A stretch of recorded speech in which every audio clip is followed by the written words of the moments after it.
السلام عليكم. نادية فلفول من جزائرية عايشة في إيطاليا.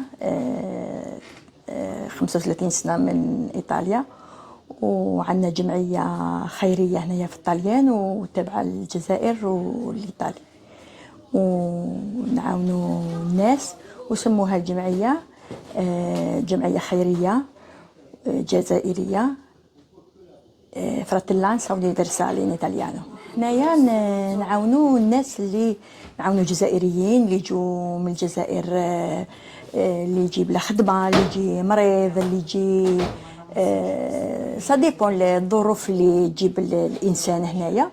ونعاونوا ثانيك هنايا ثانيك لي زيطاليان محسوب العجازه الشيخوخه، نعاونوا الشيخوخه هنايا في الطليان اللي عندهم مشاكل، عايشين وحدهم، ما عندهمش ولادهم، ما عندهمش اللي يوصلهم، ما عندهمش اللي يوصلهم للسبيطار، عندهمش لا فامي بعاد. لاسوسياسيون تاعي في ماتيليكا بروفينشا ماشراتا.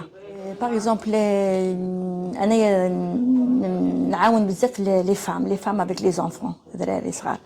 تجي مرا عندها وليدها صغير، ما يعرفوش لا لونغ، ما يعرفوش وين يروحوا، ما عندهمش اللي يعاونهم في هذا المشكل، ماشي ماديه، بيو كيف نقولوا بليس ماشي معنوي.